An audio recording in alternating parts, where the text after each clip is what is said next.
Hi, KCET document verification ಸ್ಲಿಪ್ಪನ್ನು ಹೇಗೆ download ಮಾಡ್ಕೋಬೇಕು, ಎಲ್ಲಿಂದ ಡೌನ್ಲೋಡ್ ಮಾಡ್ಕೋಬೇಕು, ಹಾಗೆ ಯಾಕೆ ಯೂಸ್ ಆಗುತ್ತೆ, ಈ ರೀತಿ ಹಲವಾರು ಪ್ರಶ್ನೆಗಳನ್ನು ವಿದ್ಯಾರ್ಥಿಗಳು ಕೇಳಿದ್ರೆ ನಿಮ್ಮ ಎಲ್ಲ ಪ್ರಶ್ನೆಗಳಿಗೆ ಈ ವಿಡಿಯೋದಲ್ಲಿ ಉತ್ತರವನ್ನು ಹೇಳ್ತಾ ಇದ್ದೀನಿ.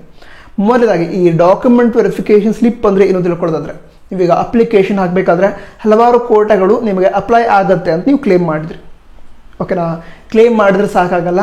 ಕ್ಲೇಮ್ ಮಾಡಿದ ನಂತರ ಡಾಕ್ಯುಮೆಂಟ್ ವೆರಿಫಿಕೇಷನ್ ಆಯಿತು. ಡಾಕ್ಯುಮೆಂಟ್ ವೆರಿಫಿಕೇಷನ್ ಸಂದರ್ಭದಲ್ಲಿ ನೀವು ಕ್ಲೇಮ್ ಮಾಡಿದಂತಹ ಕೋಟಾಗಳಿಗೆ ಸಂಬಂಧಪಟ್ಟ ಈ ಸರ್ಟಿಫಿಕೇಟ್ಸನ್ನು ಪ್ರೊಡ್ಯೂಸ್ ಮಾಡಿದ್ರಿ. ಅದನ್ನು ವೆರಿಫೈ ಮಾಡಿ ನೀವು ಯಾವ್ಯಾವ ಕೋಟಾಗಳಿಗೆ ಎಲಿಜಿಬಲ್ ಇದ್ದೀರಾ ಇದನ್ನು ಆ ಡಾಕ್ಯುಮೆಂಟ್ ವೆರಿಫಿಕೇಷನ್ ಸ್ಲಿಪ್ ಮೇಲೆ ಮೆನ್ಷನ್ ಮಾಡಿರ್ತಾರೆ. ಅದ್ರ ಜೊತೆಗೆ ನಿಮಗೆ ಯಾವ್ಯಾವ ಕೋರ್ಸಸ್ಗೆ ಯಾವ ರ್ಯಾಂಕ್ ಬಂದಿದೆ ಅದು ಕೂಡ ಡಾಕ್ಯುಮೆಂಟ್ ವೆರಿಫಿಕೇಷನ್ ಸ್ಲಿಪ್ ಮೇಲೆ ಮೆನ್ಷನ್ ಆಗಿರುತ್ತೆ. ಓಕೆ, ಈ ರೀತಿ ಡಾಕ್ಯುಮೆಂಟ್ ವೆರಿಫಿಕೇಷನ್ ಸ್ಲಿಪ್ ಇರುತ್ತೆ.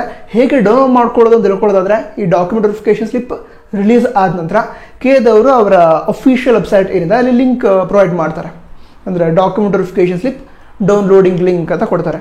ಅದನ್ನು ಕ್ಲಿಕ್ ಮಾಡಿ ID, ಪಾಸ್ವರ್ಡ್ ಹಾಗೆ ನಿಮ್ಮ ಮೊಬೈಲ್ಗೆ OTP ಏನು ಬರುತ್ತೆ ಅದನ್ನೆಲ್ಲ ಎಂಟ್ರ್ ಮಾಡಿ ಡೌನ್ಲೋಡ್ ಮಾಡ್ಕೋಬೇಕು. ನಂತರ ಡಾಕ್ಯುಮೆಂಟ್ ವೆರಿಫಿಕೇಷನ್ ಸ್ಲಿಪ್ಪಲ್ಲಿ ಈ ವರ್ಷ ಕೆಲವು ಚೇಂಜಸ್ ಆಗುವಂತಹ ಚಾನ್ಸಸ್ ಇದೆ. ಅಂದರೆ ಇದುವರೆಗೆ ಅನೌನ್ಸ್ ಮಾಡಿಲ್ಲ, ಬಟ್ ಚೇಂಜಸ್ ಆಗುವಂತಹ ಚಾನ್ಸಸ್ ಇದೆ.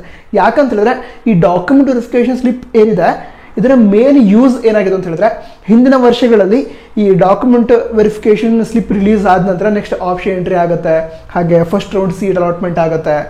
ಸೊ ಈ ಎಲ್ಲ ಪ್ರಾಸೆಸ್ಗಳಿಗೆ ಲಾಗಿನ್ ಆಗಬೇಕು ಅಂತ ಹೇಳಿದ್ರೆ ಈ ಡಾಕ್ಯುಮೆಂಟ್ ವೆರಿಫಿಕೇಷನ್ ಸ್ಲಿಪ್ ಮೇಲೆ ಸೀಕ್ರೆಟ್ ಕೀ ಅಂತ ಇರ್ತಿತ್ತು. ಆ ಸೀಕ್ರೆಟ್ ಕೀಯನ್ನು ಎಂಟ್ರ್ ಮಾಡಿದ ನಂತರ ಮಾತ್ರ ಆಪ್ಷನ್ ಎಂಟ್ರಿಗೆ ಲಾಗಿನ್ ಆಗೋದಕ್ಕೆ ಆಗ್ತಾಯಿತ್ತು. ಬಟ್ ಈ ವರ್ಷ ಈ ಲಾಗಿನ್ ಪ್ರಾಸೆಸ್ಸಲ್ಲಿ ಕೆಲವು ಚೇಂಜಸನ್ನು ಮಾಡಲಾಗಿದೆ ಅಂತ ಹೇಳ್ತಿದ್ರೆ, ಇದುವರೆಗೆ ಅನೌನ್ಸ್ ಮಾಡಿಲ್ಲ. ಯಾವ ರೀತಿ ಅಂತಂದರೆ, ಈಗ ಲಾಗಿನ್ ಟೈಮಲ್ಲಿ ನಿಮಗೆ ಫೇಸ್ ರೆಕಗ್ನಿಷನ್ ಏನಿದೆ ಅದು ತುಂಬ ಇಂಪಾರ್ಟೆಂಟ್ ಆಗಿರುತ್ತೆ. ನಿಮ್ಮ ಫೇಸ್ ರೆಕಗ್ನೈಸ್ ಆದರೆ ಮಾತ್ರ ಲಾಗಿನ್ ಆಗೋದಕ್ಕೆ ನಿಮಗೆ ಅಲೌ ಮಾಡಲಾಗುತ್ತೆ. ಈ ರೀತಿ ಕೆಲವು ಚೇಂಜಸನ್ನು ಮಾಡಲಾಗುತ್ತೆ ಅಂತ ಹೇಳ್ತಾ ಇದ್ದಾರೆ. ಅದ್ರ ಜೊತೆಗೆ ಮೊಬೈಲ್ ನಂಬರ್ನ ಕೊಟ್ಟಿದ್ದೀರಾ, ಮೊಬೈಲ್ ನಂಬರ್ಗೆ OTP ಕೂಡ ಬರುತ್ತೆ, ಅದನ್ನು ಕೂಡ ಲಾಗಿನ್ ಟೈಮಲ್ಲಿ ಯೂಸ್ ಮಾಡಲಾಗುತ್ತೆ. ಅದಕ್ಕೋಸ್ಕರ ಈ ಸೀಕ್ರೆಟ್ ಕೀ ಅನ್ನೋ ಒಂದು ಕಾನ್ಸೆಪ್ಟ್ ಏನಿತ್ತು ಅದ್ರ ಬಗ್ಗೆ ಯಾವ ರೀತಿ ಡಿಸಿಷನನ್ನು KEDವರು ತೆಗೆದುಕೊಳ್ತಾರೆ ಇದನ್ನ ಮುಂದೆ ನೋಡಬೇಕು.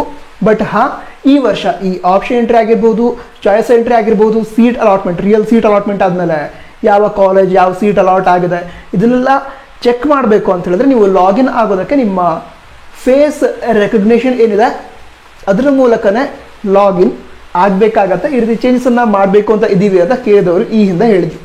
ನಂತರ ಬೇರೆ ಏನೋ ಡೌಟ್ ಇದ್ದರೆ ಕನ್ನಡ ತಿಳಿಸಿ. ವಿಡಿಯೋ ಸಹಾಯ ಆಗಿದ್ರೆ ತಪ್ಪದೆ ಲೈಕ್ ಮಾಡಿ, ಹಾಗೆ ನಮ್ಮ ಚಾನಲ್ ಸಬ್ಸ್ಕ್ರೈಬ್ ಕೂಡ ಮಾಡಿ. All the best. Jai Hind.